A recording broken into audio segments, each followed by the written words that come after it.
எப்பவுமே வாடாப்படா சில சம்டைம்ஸ் பஸ்ல போகும்போது டக்குன்னு சொல்லிடுறாங்க, டேய் இங்க இந்த பக்கம் திரும்படா அப்படின்னு சொல்லிடுறாங்க. அவனை பைத்தியக்காரப்ப எதுக்குடா வரீங்க? அதான் சொல்லுவேன், வெளியில வந்தா மட்டும் தான் வாங்க போங்க. மற்றபடி வீட்டில் நாங்கள் வந்து வாடாப்படம் தான் கூப்பிட்டு இருக்கோம். நானும் அவங்கள வாடாப்படம் தான் கூப்பிட்டு இருப்பேன். வெக்கமா இல்ல? இல்ல. நம்ம சேனலுக்கு புதுசா வந்தவங்க சப்ஸ்கிரைப் பண்ணி வச்சுக்கோங்க. எனக்கு நான் யோசிக்க மாட்டேன். உங்க பொண்ணான்னு கூட கேட்டிருக்காங்க சார். உண்மை. எப்படி அதை அக்செப்ட் பண்ணிக்கிட்டீங்க? எனக்கு நிச்சயதார்த்தம் ஆகிறதுக்கு ஒரு வாரத்துக்கு முன்னாடி தான் இவர் வயசே சொன்னாங்க சார். நம்புற மாதிரி அங்க இருக்குது. Correct sir. எனக்கு ஏஜ் அதிகமா இருக்கு, அவ சின்ன பொண்ணு மாதிரி இருக்கிறாளா, அவ கூட்டிட்டு போறதுக்கு எனக்கு ஒரு தயக்கமா இருக்குது. எதா இருந்தாலும் பிராங்கா பேசுறாயா? அப்ப இவர் ஃபுல் சப்போர்ட் எனக்கு பண்ணாரு. மேரேஜ் ஃபுல்லா இவரே பண்ணிக்கிட்டாரு.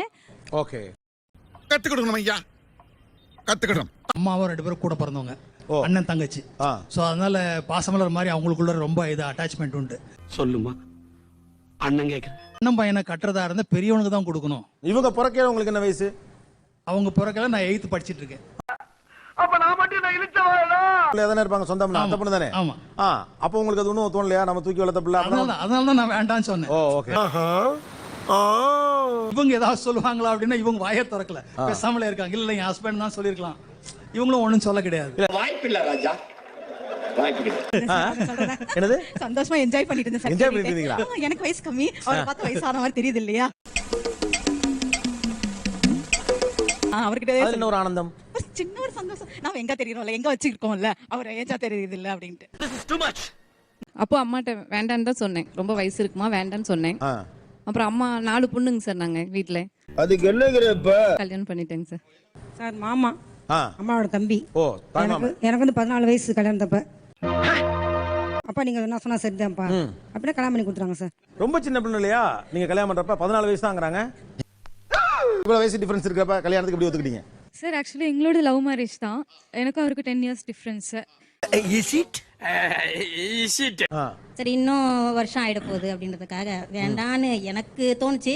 ஆனா வீட்டுல சொல்லல. 4-5 பொம்பளை பிள்ளை பெற்றதா இருக்கலாம், இல்ல ஜாதக கோளாறுகளா இருக்கலாம், வீட்டுல அப்பா இல்லாததா இருக்கலாம், பொருளாதார பிரச்சனைகளாக இருக்கலாம். எப்படி சார் இவ்வளவு கரெக்டா சொல்றீங்க? எப்படி? வயசு வித்தியாசம் கணவனுக்கு மனைவிக்கு இடையில அதிகமா இருக்கலாமா கூடாதா? சார் கல்யாணம் பண்ணலாம் சார், வயது வித்தியாசம் இருந்தாலும். அதான் முதல்ல நானும் யோசிக்கிறேன், ஆனா எதுவும் வரமாட்டேன். 25 வயசு வித்தியாசத்தில் உள்ள கல்யாணம் தான் வாழ்ந்துட்டு தான் இருந்தாங்க, ஓகோன்னு தான் இருந்திருக்காங்க. வேணும்னு சொன்ன விஷயத்தை இந்த காலத்துல ஏன் வேண்டான்னு சொல்றாங்க? மாட்டிக்கிட்டியா? உள்ள சூழ்நிலையை பொறுத்து தான் சார். என் பொண்ணுக்கு விருப்பம் இருந்தா நான் கல்யாணம் பண்ணி வச்சிருவேன் சார். அந்த பொண்ணுகிட்ட கொடுங்க, அவங்க வீட்டுக்கார்ட்ட, அவங்க ஒய்ஃப்ட்ட கொடுங்க. என்ன தேடுறாங்க? அதுக்கு பிறகு தான் நம்ம கல்யாணம் பண்ணி கொடுக்கணும். ஏன்னா அது அவங்க வேதனை வெளியே சொல்ல முடியாது. எங்க தலைக்கு எவ்வளவு தில்லு பத்தியா? அதிக வித்தியாசத்தில் திருமணம் செய்யலாமா கூடாது? வயது அதிக வித்தியாசத்துல வந்து திருமணம் பண்ணக்கூடாது. கரெக்ட். என் மனைவிக்கு வந்து அதில் அவேர்னஸ் கிடையாது. மருது பாண்டியரை பற்றி எனக்கு தெரியும் சார். சுதந்திர போராட்ட வீரர் சொல்லி தரக்கு டீச்சர்ஸ் இருக்காங்க. உடன்பாடு தான். ஏன்னா அவங்க எல்லா பெண்களுமே அவங்க நேரடியாக ஒரு வார்த்தை சொல்லிவிட்டாங்க, இதுல ஆணுக்கு சௌரியம் இருக்கிறதுனால உடன்பாடு இருக்குன்னு சொல்றீங்கன்னு சொல்லிட்டாங்க. கரெக்டா கட்டுவிட்டா? பூஜை ஜாமான், அந்த மணி, அந்த பைக்கோட பம்பர் அதெல்லாம் எடைக்கு போட்டு நான் வாங்கி சாப்பிட்ருக்கோம், வேற வழியே இல்லாம.